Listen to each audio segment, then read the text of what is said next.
antes de a gente entrar no Jânio na presidência, um episódio que pouca gente fala é a eleição dele para deputado em 58 pelo Paraná. Sim. Que ele foi eleito, só que ele nem chegou a exercer o mandato. Sim. Como é que foi essa eleição? O que acontece é o seguinte, aí existem duas versões, né? Uma seria de que o Jânio simplesmente desejava ser deputado, mas essa realmente é meio da carochinha, porque o Jânio, ele já, depois que ele experimentou o executivo, ele nunca mais teve vontade de voltar para o legislativo.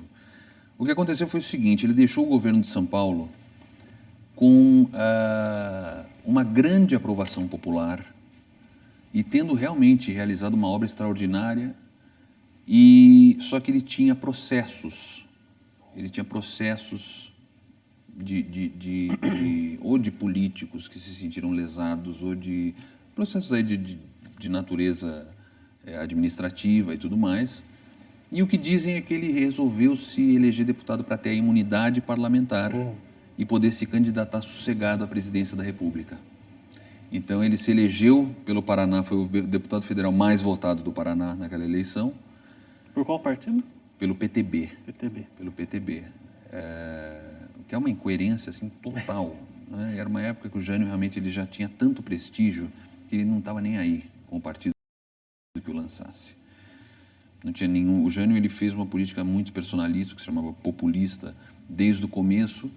E quando ele saiu do governo de São Paulo, ele saiu com tal prestígio que se ele tivesse se candidatado por qualquer partido, ele ganhava. Então, os partidos se ofereciam para lançá-lo. E ele falou, ok. O PTB o lançou, ele se elegeu, chegou a ser diplomado e parece que foi a única vez que ele foi. Ele foi para tomar posse e nunca mais apareceu. Porque ele entrou imediatamente em campanha para a presidência e durante o ano de 59 ele passou inteiro viajando o mundo, inclusive. Foi uma viagem enorme que ele fez de não sei quantos meses pelo mundo inteiro, conhecendo líderes do mundo inteiro. E aprofundando a cultura, essa cultura internacional dele, que era uma coisa que ele não tinha tido tempo ainda de fazer. E foi uma eleição, por assim dizer, até para usar um termo dele, foi uma eleição de fancaria, sabe? Foi de mentirinha. Ele estava querendo era imunidade para poder se candidatar à presidência da República e não ter que sofrer nenhum tipo de embaraço. Já era esperto, né?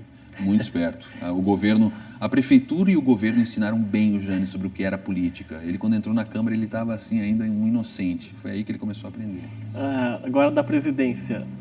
São 3 momentos que as pessoas mais lembram do Jânio presidente. O jingle da vassoura, Sim. A renúncia e a condecoração por Che Guevara. Também é uma injustiça, na sua opinião, as pessoas só se lembrarem disso. É uma grande injustiça. E não mais dos 7 meses que ele ficou ali. É uma grande injustiça. É uma grande injustiça. O jingle é uma coisa que é muito interessante em termos do estudo da ciência política, né? Porque o Jânio realmente ele era marqueteiro e produto. Então o jingle era uma coisa que casava maravilhosamente com ele, a coisa da vassoura e tal, mas na verdade o Jânio ele era marqueteiro, ele próprio era propaganda e produto. Então era só ele aparecer que era uma maravilha. Mas realmente esse jingle ficou muito ligado a ele, assim como a vassourinha, o broche da vassoura. A condecoração ao Che Guevara é uma coisa que... Foi uma coisa que deixou os militares histéricos completamente, mas foi uma barganha que o Jânio fez. Já estava combinado antes, né? Não é que estava combinado, o que aconteceu foi o seguinte, houve a prisão a Revolução de Sierra Maestra em Cuba tinha ocorrido pouco tempo antes, tinha ocorrido acho que 2 ou 3 anos antes, e ainda havia um clima de instabilidade em Cuba, e assim que o Fidel Castro percebeu que ele não ia receber ajuda dos Estados Unidos, ele se voltou realmente, por exemplo, para a União Soviética. E em determinado momento ele tinha prendido muitos padres. Haviam padres espanhóis em Cuba e ele prendeu acho que 20 padres, uma coisa assim. E assustado com a possibilidade de que esses padres fossem fuzilados, uma coisa assim, tinha o paredão, aquela coisa toda, um núncio apostólico procurou o Afonso Arinos, que era o chanceler do Jânio, e pediu ao Jânio que tomasse uma providência, faz alguma coisa, nós sabemos que você tem boas relações com o Fidel. O Jânio tinha ido a Cuba durante a campanha eleitoral, conheceu o Fidel, conheceu o Che Guevara, tinham tido um belíssimo relacionamento, inclusive porque os candidatos à presidência eram o Jânio, o Teixeira Lott e o Adhemar, e todos receberam convites para ir a Cuba. Só o Jânio foi. Então, aí isso foi uma coisa que o Fidel nunca esqueceu, essa deferência. Então, quando chegou esse momento, o Jânio falou assim, bom, o Che Guevara está agora em Punta del Este, nessa conferência internacional que está vendo agora. Vamos pedir para que ele venha ao Brasil para conversar sobre questões do ministério dele, que acho que era o Ministério de Minas e Energia, ou da Indústria, me lembro direito. E aí nós conversamos sobre a questão dos padres. E foi o que aconteceu. O Fidel, quando terminou a conferência de Punta del Este, ele foi até Brasília, isso acho que no dia 19 de agosto, um pouco antes da renúncia, sem que ninguém soubesse. Foi uma coisa que não houve protocolo, se quebrou inteiramente o protocolo. E ele foi para Brasília e o Jânio começou a discussão dele sobre a questão dos padres, dando a condecoração, que era a Ordem do Cruzeiro do Sul. Era uma coisa, é por isso que eu acho engraçado que um escândalo foi feito, porque o Fidel era comunista, não sei o que lá, e essa é a Ordem do Cruzeiro do Sul, como é que ele pode? A Ordem do Cruzeiro do Sul era uma ordem, era uma dessas condecorações que se davam, acho que a todos os visitantes, aquela coisa, não era uma coisa tão assim, era tão importante. Ele fez, deu lá a faixa e o diploma, né, da condecoração, a manchete fotografou, eles entraram em uma sala, o Jânio expôs a situação. Olha, isso, isso e isso. Os padres, blá, blá, blá, blá, blá, blá, queria fazer um pedido pessoal para você e tal. E o Che falou, beleza, em troca eu gostaria que você nos ajudasse numa triangulação com um negócio que nós temos com a Europa. Acabou. Os padres foram soltos, ou seja, foi uma coisa benemérita, inclusive. O Jânio simplesmente ajudou, inclusive, a expandir ainda mais as nossas linhas de comércio na Europa, na cortina de ferro. E é isso que aconteceu. Então, o que houve, na verdade, foi uma reação enorme dos militares e tudo mais.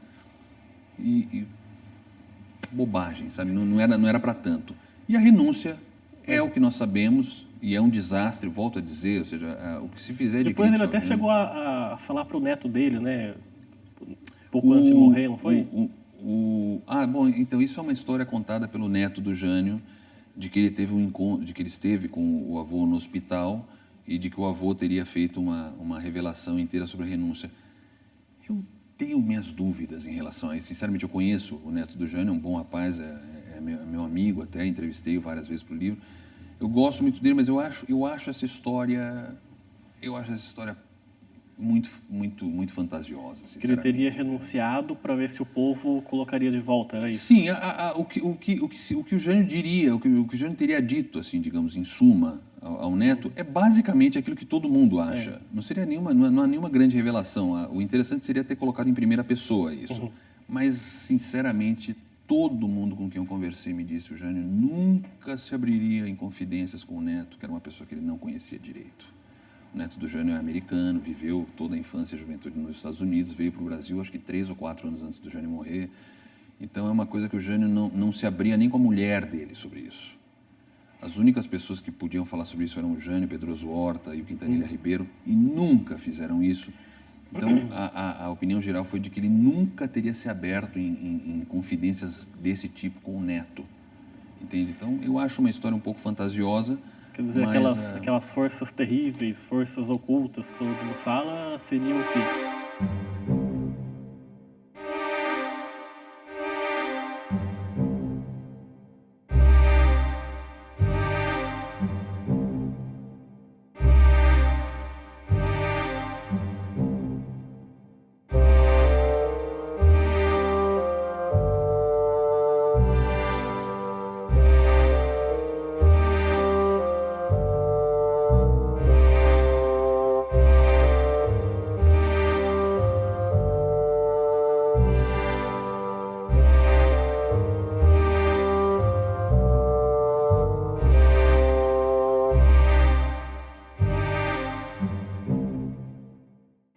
Então, a renúncia é uma coisa que nós vamos um dia fazer um programa só para falar da renúncia, né? Porque a renúncia é um negócio muito complicado, mas as forças terríveis que se levantavam contra o Jânio, na verdade,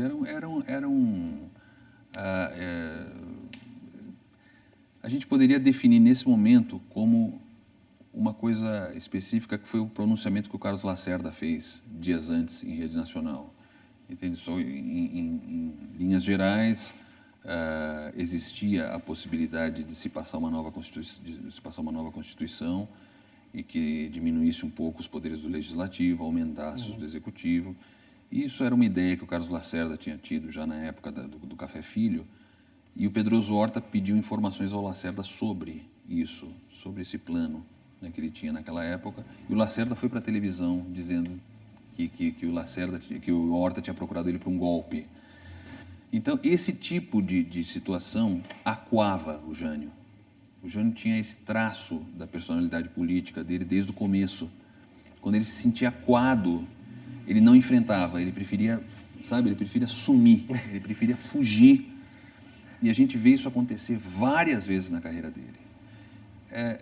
Nesse momento em que o Lacerda foi para a televisão e denunciou um golpe, a possibilidade do Horta ter cooptado ele para um golpe, que o Jânio desejava isso, diminuir o poder legislativo e blá, blá, blá, e não sei o quê, uma coisa absolutista e tal, ditatorial, o Jânio se sentiu acuado. Então, quando ele fala de forças terríveis, é a isso que ele está se referindo. Está se referindo ao pessoal mais reacionário, a setores do Exército que o perturbaram por causa da condecoração.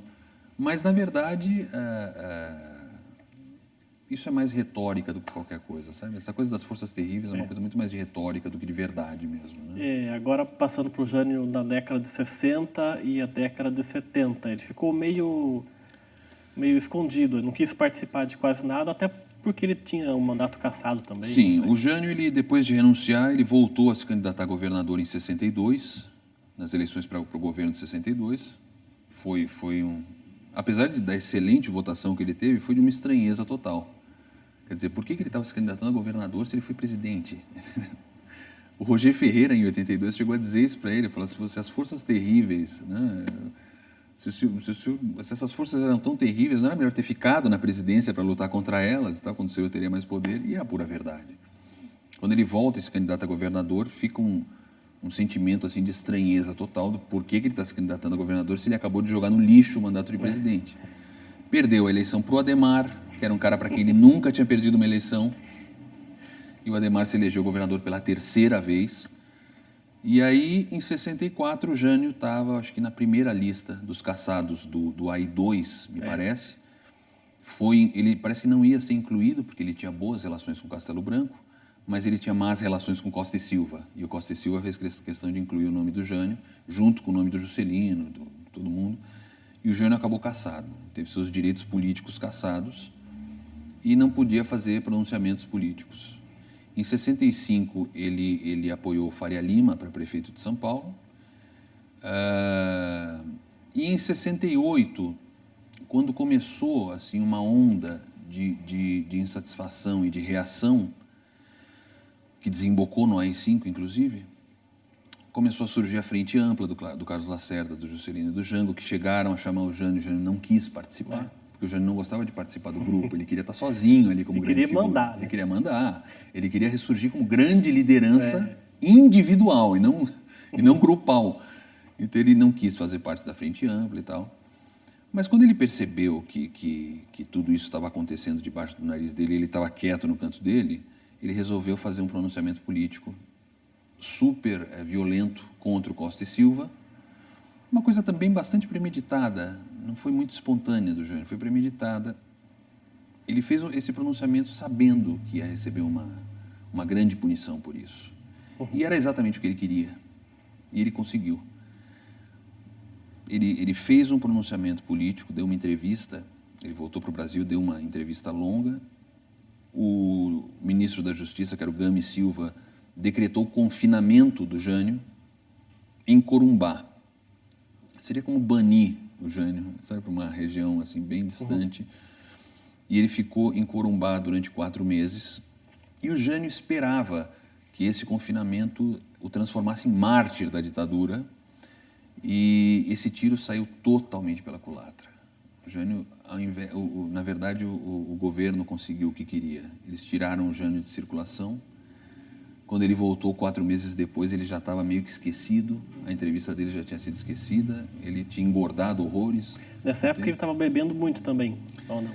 Ele estava bebendo bastante. O Jânio, fora da política, ele ficava muito irascível, muito irritadiço, muito ansioso, sabe? A política era uma coisa assim que estava no sangue dele de uma tal forma que quando ele não podia... E ele se fugia na Ele bebida. compensava, né? Ele compensava na bebida.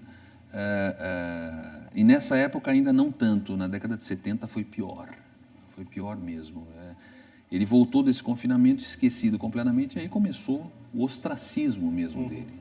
Porque o AI-5 foi decretado, as liberdades foram suprimidas completamente, então já não existia mais esse joguinho de agora eu vou dar uma entrevista. Não, aí acabou.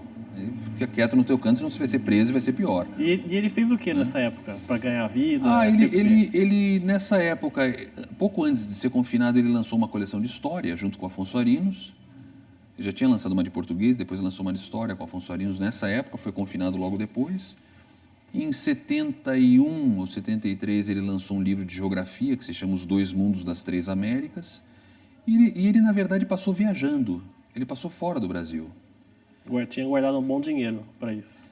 Não era tanto dinheiro dele. O Jânio era um cara que não tinha essa questão essa coisa da corrupção do Adhemar, por exemplo, que era um cara que gostava de juntar dinheiro mesmo. Rouba mais faz. O Rouba Mais Faz, o original, Rouba Mais Faz. O Adhemar, por exemplo, era um cara que gostava de dinheiro e gostava assim de, sabe, ele comprava prédios, sabe, ele tinha glebas em São Paulo, sabe, ele gostava disso, ele gostava de ser dono dessas coisas, ter dinheiro, muito dinheiro. O Jânio não.